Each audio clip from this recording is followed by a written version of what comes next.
let's start by saying this. If you have two teams and they're equally skilled, whatever it is, a football team, a basketball team, a soccer team, it doesn't really matter, but they're equally skilled, which team is going to win? It's going to be the team who has the most endurance. It's like two fighters. When you have two fighters equally skilled, which one is going to win? It's probably going to be the guy who has the most endurance, because he can keep on pushing. That other team can keep on pushing and just crack and just break the other team. So stamina is super important. Okay, now I'm going to give you an exercise that helped me tremendously with my fighting. For the people who don't know me, I used to be a professional mixed martial artist. And when I started fighting all the way back in '93 in Japan, there was one round of 30 minutes and there were no weight classes. So for a 30-minute round, you had to be in shape. But before I start, I want to be like Jack Daniels, the coach, who was the best endurance coach in the world. And I say was since he passed away last month, which is September 2025. I'm dating this video right now, so my condolences go out to his wife, Nancy Jo, and his family, of course. Now, Jack and his wife were both running coaches, and they both worked together. This guy, oh my God, he was named Coach of the Century in 2000. 8 NCAA Division III national championships, 31 individual national titles, and then more than 130 All-American awards, silver medalist in Melbourne with running in the Olympics, and then 4 years later, a bronze medal in Rome. Then later, he earned a PhD in exercise science, and his book, Daniel's Running Formula, has decades of research. I mean, pioneering research for physiology, for runners. I mean, the guy was insane. He trained many Olympian trial runners, Olympians, and so many Olympian and other endurance coaches are using his system right now. Now, I'm mentioning this because he made a gigantic impact on the sport, on endurance and on stamina. He did something that I haven't seen a strength and conditioning coach in fighting do. Never.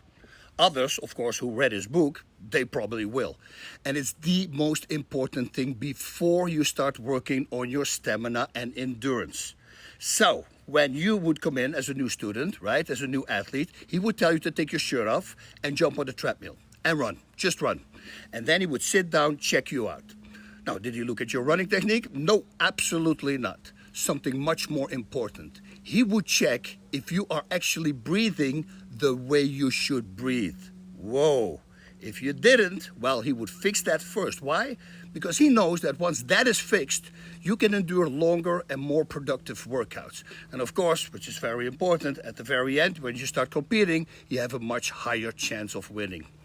Now, since he was the freaking coach of the century and the best coach, I would really pay attention right now, especially when endurance is part of your sport. And if you're a pro, well, it's part of your job. So right now, before I start explaining about breathing, otherwise you're not going to do it, you're going to change it, I want you to do something. All right? Okay. Please, if you're serious, do this. In a minute, you first listen to the instructions. I want you to pause this video. Then you take your phone and you make a video of yourself breathing. That's it. So one, you just sit or you stand, film yourself from the waist up and your head. And then you just exhale. And from that moment on, you take a gigantic deep inhale. You breathe out again, stop the video, and bada bing, bada boom, come back to this one. Okay, let's do that. Did you do it? Okay, then now I want you to take a look at that video. Wait for instructions first. I want you to take a look at that video. And then see if you raised up your shoulders when you were taking that deep inhale. All right? Pause this one. Check it out. Do it. Did you raise your shoulders when you were breathing in? If yes, 85 to 90% of the people, it was way worse. It was like 95%, but now finally people start paying attention. Like myself, I was also breathing incorrectly as well. I mean, look at this. This is my breathing during a world title fight. Completely wrong. Now, thankfully, I knocked my opponent out like 30 seconds later, but if you raise your shoulders like I was doing on your inhale, then this video is going to help you tremendously in stamina and endurance. Just think about this, right? Let's look at me again. Look at my breathing in my last fight, raising my shoulders. This means that every time you breathe, you have to pull up your upper body the whole time with your neck and your shoulders. And during an active event, Those are a lot of raises. So just by doing that, you are already wasting much more energy. That's why actually heavier set people probably have better breathing than the lengthy and the skinny people. Why would that be? Well, because they don't want to lift that weight up the whole time. So their body starts adapting and automatically they start breathing diaphragmatically, which in that case is great. But of course, then you're going to have to lose weight as well because you want to be a healthy person, right? It's just dangerous. So why on earth do we breathe wrong? I mean, we took our first breath when we were born, right? Sure, God made us breathe the way we have to. Yes, He actually did. We all are breathing perfect when we come out of the womb. But what we do as humans, well, it's the same thing. We like to mess things up. Not on purpose, though.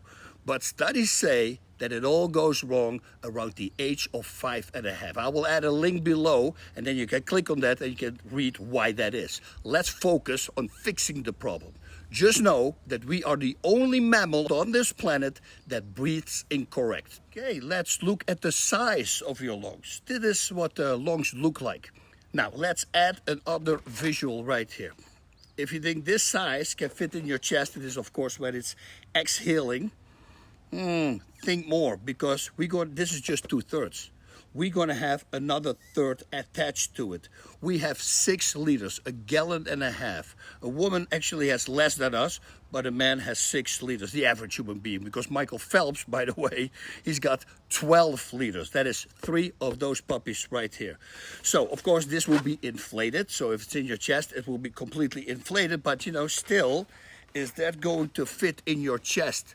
Now, this is just made of lung tissue, of course not this. And it has no muscle, just like a lung has. Absolutely 0 muscle. Now, the thing with the lung is, and it goes all the way down, the most dense, oxygen-rich part of the lungs is at the bottom of your lungs. So when you're doing, raising your shoulders to breathe, you're not using this part. This is very important. You don't fill anything up. Now, studies say, breathing studies, that 4 to 6 shoulder-raising breaths, or as they call it in breathing, a vertical breath, pulls in the same amount of air as one diaphragmatic breath, which is also called a horizontal breath. Think about that. Or you do 4 times this instead of pulling in the same amount of air by one correct breath.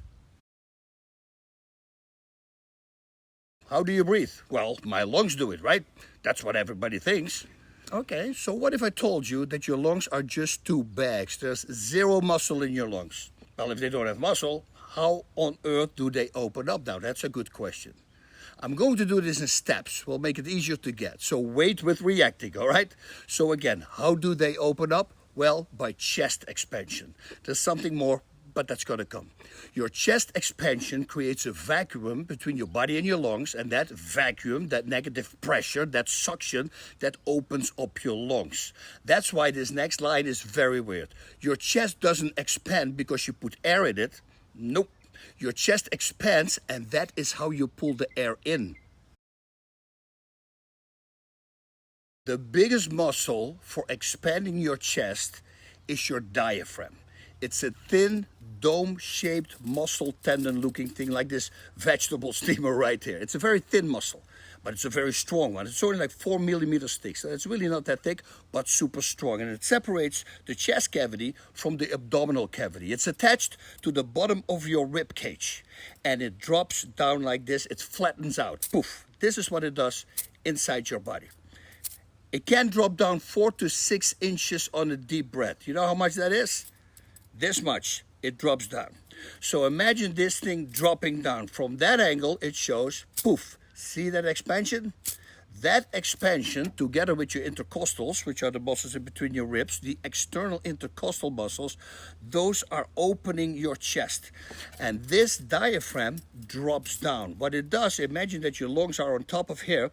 It creates a negative air pressure, pressure inside the chest cavity, and that pressure, that negative pressure, that sucks open your lungs. So your lungs not only go to the side when your chest is expanding, they also get pulled down because the diaphragm goes down, and that creates that suction as well. So right now, the lungs not only go open like this, they also go open downward. Using 360 degrees circumferential muscles around your body, and you have about 11 pounds of breathing muscles everywhere around you. Think about your rib cage in the back. Nobody trains that. Well, you can work those out. So, as I mentioned, you have breathing muscles 360 degrees circumferential around your body. Now, if you're an athlete and you have a lot of muscle and your chest is tight and your back muscles and your back ribs are very tight, this diaphragm has to work really hard in order to push those ribs out. So it's very important for an endurance athlete to stretch his chest and to stretch his back muscles. There's a video, and I put the link underneath this description here in the description, that you can watch, and that's where I show you how to stretch your chest and how to stretch your back. Guys, if you have a very tight chest, this by itself can give you 20% or more endurance. Think what I say right now. 20 to 25% better endurance. It's a freaking insane number. That's, of course, only when your chest is really tight. So, as an athlete, you always want to make sure that your chest stays nice and relaxed, because once it's nice and relaxed, it's much easier for the diaphragm to push it out and for the ribs also to stretch it out. Okay, so now let's talk about stamina and endurance. What's the difference?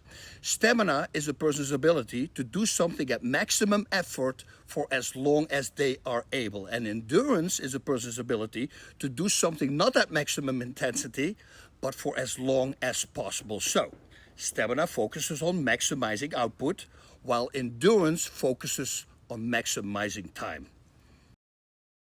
Why does your endurance get better when you train hard? What happens inside your body? Now, people might say, you're getting used to it. Yeah, okay, that will be more mentally, which of course is also true, but one of the biggest reasons is very simple. Physically, when you work out a muscle over and over again, that muscle becomes more efficient at its job. And the word efficient, well, it already says it, right? It needs less oxygen to do exactly the same thing. Therefore, your stamina increases. What happens when you are gassing? Guys, now becomes really interesting. Check this out. Let's say you're doing an assault bike, right? It kills you really fast, right? I mean, I've been doing it, and if you've been doing it, you know it's really freaking out. So let's say you're crushing it hard, and suddenly you go from 60 to 20, and boof, everything starts tightening up. What on earth is happening? Well, you are gassing, my friend. What does that mean? That means that your body starts making priorities. You see, the average human body can go 3 weeks without food, 3 days without water, but only 3 minutes without oxygen.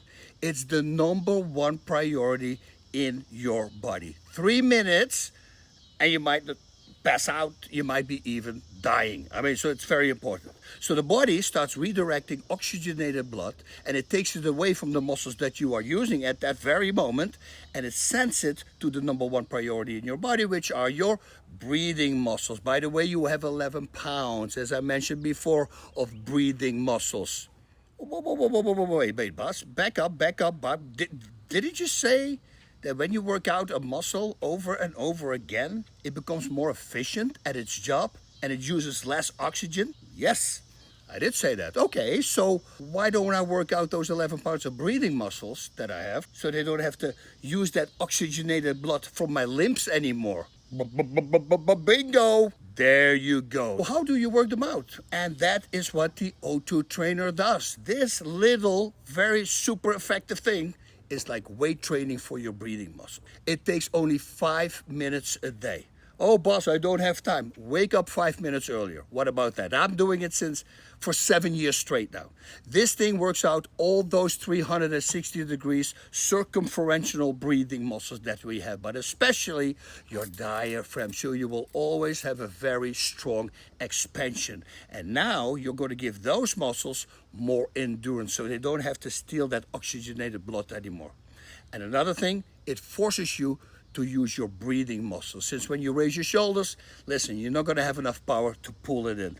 you're going to feel your core when you use this thing. Actually, bodybuilders are buying it for their abs right now.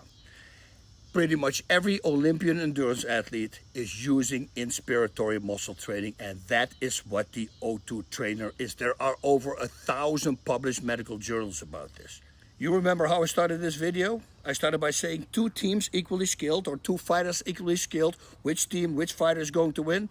Okay, let's think about this right now. Imagine I have a clone, an exact copy of me. Okay, my fingerprints, our fingerprints are the same, everything is the same, we think the same, the body connection, everything is identical. Now we're very competitive and we want to compete against each other, and we decided to do a triathlon.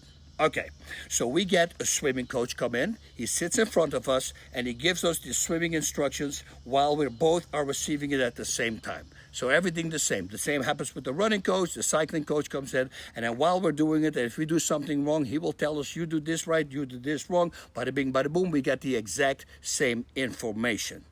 Now, the only difference is that I, the smart one, well, we're both the same, but let's say I'm the smart one, I'm also working out my breathing muscles. Who do you think is going to win the competition? And there you have your answer. Let's talk about my endurance exercise that I used to do my 30-minute fights. This is a very hard exercise. It will bring up the VO max as well, although I believe that doing 4-minute intervals is even better. But a lot of studies say now that also these short intervals are doing it. So what I'm doing, it's on a treadmill. I put the incline all the way up to 15%. That's when I was training. Right now you have freaking inclines till 20, 25. So every week you can go maybe 1% up. That's what I would do. Now, I start by running flat for about 12 miles an hour for 10 minutes. I go up, up, up, up, up, up, up, up, up. After 10 minutes, I jump off, I stretch. I stretch really well because now it really is going to start, because now I put the incline up to 15%. I go back to 9 miles per hour. I stand on both sides. On the side, I let the band go in between my legs, and then I'm going to jump up for 45 seconds and off for 30 seconds. 15 rounds of this is a freaking nightmare. Now, the first 3 rounds, you're going to go, this is easy, boss. This is really not that bad. And then round number 4 comes, and number 5 comes, and number 6 comes, and then it's going to go all down freaking hill. It's a very hard exercise on your legs, on your mental capacity, because somehow, you know, those 45 seconds take a long time, and the 30 seconds break, of course, like it almost looks like they're speeding it up. So in the beginning, there's no way you're going to do 15 rounds of this. It's just way too hard. So what I started doing, I do as many rounds as I can for 45 seconds, and then instead of 30 seconds break, I take a 45-second break. And if I can't do that anymore, I take 1 minute break. Then I might go back even to 30-second sprints. But everything I do, I write down. So that every week you're going to try to make 1 extra round, until you hit 10 rounds of 45 seconds, 30 seconds break. That by itself, don't do it too many times a week, because it's a very hard exercise. I mean, the people were looking at me because I was screaming. Ah! It is so freaking hard, but it will get the heart rate up, but it gets the heart rate down. And that's what fighting is, right? Up and down and up and down. So you better be prepared for it.